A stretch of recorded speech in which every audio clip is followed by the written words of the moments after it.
6월 22일 아침 저희들에게 주신 하나님 말씀 사무엘상 26장 1절로 12절까지 말씀입니다. 10사람이 기브아에 와서 사울에게 말하여 이르되 다윗이 광야 앞 하길라 산에 숨지 아니하였나이까 하매 사울이 일어나 십광야에서 다윗을 찾으려고 이스라엘에서 택한 사람 3,000명과 함께 십광야로 내려가서 사울이 광야 앞 하길라 산 길가에 진치니라. 다윗이 광야에 있더니 사울이 자기를 따라 광야로 들어옴을 알고 이에 다윗이 정탐꾼을 보내어 사울이 과연 이른 줄 알고 다윗이 일어나 사울이 진친 곳에 이르러 사울과 넬의 아들 군사령관 아브넬이 머무는 것을 본즉 사울이 진영 가운데에서 누웠고 백성은 그를 둘러 진쳤더라. 이에 다윗이 햇사람 아히멜렉과 스루야의 아들 요압의 아우 아비새에게 물어 이르되 누가 나와 더불어 진영에 내려가서 사울에게 이르겠느냐 하니 아비새가 이르되 내가 함께 가겠나이다. 다윗과 아비새가 밤에 그 백성에게 나아가 본즉 사울이 진영 가운데 누워 자고 창은 머리 곁 땅에 꽂혀 있고 아브넬과 백성들은 그를 둘러 누웠는지라. 아비새가 다윗에게 이르되 하나님이 오늘 당신의 원수를 당신의 손에 넘기셨나이다. 그러므로 청하오니 내가 창으로 그를 찔러서 단번에 땅에 꽂게 하소서. 내가 그를 2번 찌를 것이 없으리이다 하니 다윗이 아비새에게 이르되 죽이지 말라. 누구든지 손을 들어 여호와의 기름 부음 받은 자를 치면 죄가 없겠느냐 하고 다윗이 또 이르되 여호와께서 살아계심을 두고 맹세하노니 여호와께서 그를 치시리니 혹은 죽을 날이 이르거나 또는 전장에 나가서 망하리라. 내가 손을 들어 여호와의 기름 부음 받은 자를 치는 것을 여호와께서 금하시나니 너는 그의 머리 곁에 있는 창과 물병만 가지고 가자 하고 다윗이 사울의 머리 곁에서 창과 물병을 가지고 떠나가되 아무도 보거나 눈치채지 못하고 깨어있는 사람도 없었으니 이는 여호와께서 그들을 깊이 잠들게 하셨으므로 그들이 다 잠들어 있었기 때문이었더라. 아멘. 훈련의 기회로 받아들여라 라는 제목으로 오늘 아침 말씀 전합니다. 성장하는 사람과 성장하지 않는 사람은 여러 가지 차이가 있습니다. 몇 가지만 소개해 드리면 성장하는 사람은 나는 아직도 배우는 중이라고 생각합니다. 그러나 성장하지 않는 사람은 나는 원래 이런 사람이라고 생각합니다. 그리고 성장하는 사람은 실패를 자료로 사용하지만 성장하지 않는 사람은 실패를 낙인으로 받아들입니다. 그리고 성장하는 사람은 문제 앞에서 무엇을 배울 수 있을까를 질문하지만 성장하지 않는 사람은 왜 나만 이런 일을 겪는 거냐고 신세를 탓합니다. 그리고 오늘 저희들이 살펴보게 되는 본문에서도 성장하는 사람의 중요한 특징 한 가지를 소개하고 있는데요. 그것은 바로 자신의 상황에서 일어나는 일들을 훈련의 기회로 삼는다는 것입니다. 사무엘상 26장은 사무엘상 24장과 장소와 상황만 조금 달라졌을 뿐 내용 면에서는 비슷한 본문입니다. 바로 사울을 죽일 수 있는 기회가 주어졌음에도 불구하고 죽이지 않고 살려주었다는 내용입니다. 일단 두 사건의 차이점부터 살펴보게 되면 사무엘상 24장은 엔게디 광야의 굴 속에서 일어난 일입니다. 그리고 사무엘상 26장은 십광야에 있는 하길라 산에서 일어난 일입니다. 그리고 사무엘상 24장의 사울은 용변을 보던 중에 다윗에게 발각됐고 사무엘상 26장은 잠을 자던 중에 다윗에게 발각됐습니다. 자, 일단 두 사건을 통해서 알 수 있는 사실은 다윗은 여전히 광야가 상징하는 고난과 추위와 더위와 배고픔이라는 도망자의 삶이 계속 이어지고 있었다는 뜻이죠. 반면에 사울은 어떻습니까? 용변을 보고 잠을 자는 것. 도망 다니는 다윗에 비해서 쉴 때는 쉬면서 별다른 걱정 없는 시간을 보내고 있었다는 것입니다. 그리고 사울은 이스라엘의 왕으로 세워진 사람입니다.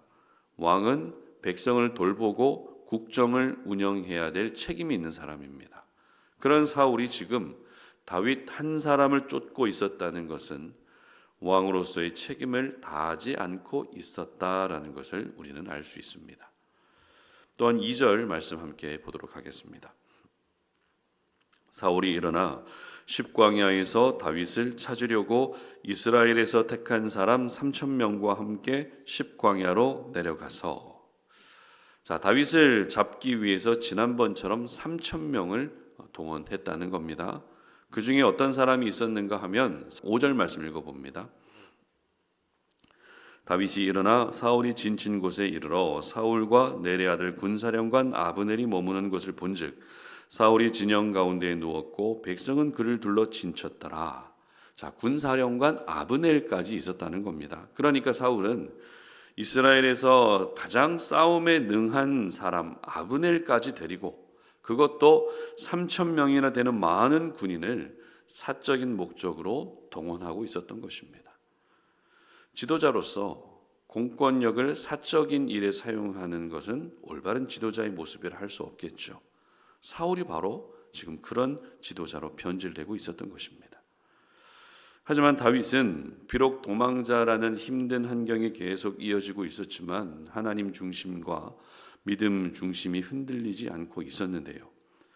다시 사울을 죽일 수 있는 기회가 찾아왔지만 죽이지 않았다는 것이 바로 지금 다윗의 중심이 어떠한가 하는 것을 우리가 확인할 수 있는 부분인 것입니다. 특별히 12절 말씀 함께 읽어봅니다.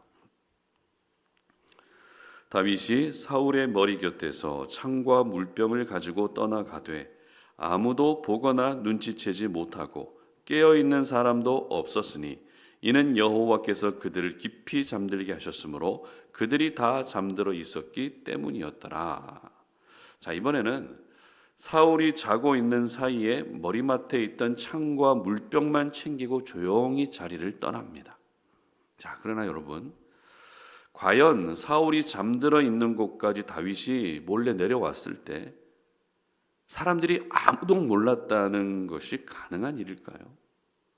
그렇지 않겠죠. 적어도 보초를 서는 사람 한두 명 정도는 있어야 됩니다. 더군다나 사울은 왕입니다.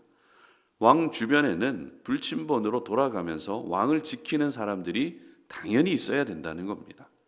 그럼에도 불구하고 사울의 창과 물병을 가져가는 것조차 몰랐다는 것은 아무리 당나라 군대라도, 아무리 군기가 무너진 군대라도 있을 수 없는 일이라는 것입니다. 하지만 이런 일이 가능할 수 있었던 이유가 바로 앞서 읽었던 12절 말씀에 잘 나와 있었죠. 어떤 이유입니까? 하나님이 그들을 깊이 잠들게 하셨기 때문이라는 겁니다. 자, 여기서 저희들은 중요한 사실을 발견할 수 있습니다. 그것은 바로 사울을 죽일 수 있는 기회를 제공하신 분은 바로 하나님이었다는 겁니다. 우연히 일어난 일이 아니라, 어쩌다 보니 일어난 일이 아니라 하나님이 이 모든 일들을 주관하고 계셨고 간섭하고 계셨고 다윗에게 이런 기회를 제공해 주셨다는 것입니다. 사무엘상 24장에서도 사울을 죽일 수 있는 기회가 분명히 있었습니다. 그러나 그때는 어떤 하나님의 간섭을 예상할 수 있는 부분이 별로 없었습니다. 다만 모든 상황에서 다윗이 하나님께 판단을 맡겼고 기름 부음을 받은 사람은 해치면 안 된다는 고백을 했다는 것이 전부입니다. 그리고 나서 사무엘상 26장에서 또 비슷한 사건이 있었는데 이번에는 하나님이 사울과 군인 모두를 깊이 잠들게 하셨다라고 기록하고 있다는 것이죠. 무슨 말입니까? 하나님은 사무엘상 24장의 다윗의 모습을 보시며 사무엘상 26장에서도 그 마음이 그대로인지 확인하고 싶으셨던 것입니다. 그렇다면 다윗은 오늘 본문의 상황을 어떻게 받아들였을까요? 아쉽게도 성경에 다윗의 마음까지는 기록되어 있지 않습니다. 하지만 비슷한 상황이 자신의 눈앞에서 연이어 펼쳐지는 것을 보면서 그래도 흔들리지 않고 처음 마음 그대로 품고 있었던 것을 볼 때 이것만은 분명합니다. 바로 사울을 죽일 수 있는 기회를 자신의 믿음의 성장을 위한 훈련의 기회로 삼았다는 것입니다. 사울은 지금 다윗을 계속 쫓고 있는 상황이었죠. 이러한 상황에서 사울을 죽이면 다윗은 도망자의 삶이 끝납니다. 사울을 죽이면 더 이상 광야에서 불편한 인생을 살지 않아도 됩니다. 사울만 죽이면 게임 끝입니다. 그러나 사울을 죽이면 하나님 앞에 죄를 짓게 되는 겁니다. 즉 다윗은 죄를 지을 수 있는 기회를 훈련의 기회로 삼았고, 편안한 삶을 살 수 있는 기회를 훈련의 기회로 삼았고, 지금 겪고 있는 고난을 훈련의 기회로 삼았던 것입니다. 그렇습니다. 하나님은 우리 삶 속에서 일어나는 모든 일들을 통해서 우리가 더욱더 단단한 하나님의 사람으로 성장하고 성숙하기를 원하십니다. 그래서 때로는 죄를 짓게 되는 상황도 생기게 하시고, 또 실패를 겪게 하실 때도 있고, 또 반대로 일이 잘 되게 하실 때도 있는 겁니다. 따라서 신앙적으로 더 성장하기를 원하고 더 성숙해지는 것을 사모하는 사람은 실패를 겪고 있을 때 그냥 좌절하고만 있으면 안 됩니다. 죄를 지을 수 있는 상황에서 어쩔 수 없다면 그냥 죄를 지어서도 안 됩니다. 또 일이 잘 되고 있을 때도 그냥 좋아하고 있어서만 안 됩니다. 우리는 우리 삶 속에서 일어나는 모든 상황을 훈련의 기회로 여기며, 고난을 통해서도 훈련될 수 있어야 되고, 형통한 삶을 통해서도 훈련될 수 있어야 되고, 죄 짓는 것을 참으면서도 훈련될 수 있어야 되는 것입니다. 그러고 보면 우리 하나님은 아무 이유 없이 일하시는 분이 아니십니다. 언제나 우리가 더 견고하고 성숙한 사람으로 만들어지기를 원하시기 때문에 실패도 겪게 하시고 성공도 겪게 하시는 겁니다. 그러므로 여러분의 삶 가운데 일어나는 모든 상황을 훈련의 기회로 삼을 수 있었으면 좋겠습니다. 평범한 일상도 훈련의 기회로 삼으시고, 특별한 일이 생겨도 훈련의 기회로 삼을 수 있었으면 좋겠습니다.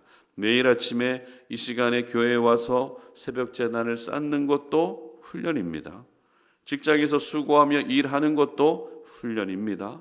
평범한 일상이지만 평범한 가정의 일들을 내가 감당하고 있어도 그건 역시 훈련이고, 뜻하지 않게 억울한 상황에 놓여져도 그건 역시 훈련으로 우리가 삼을 수 있어야 되는 것입니다.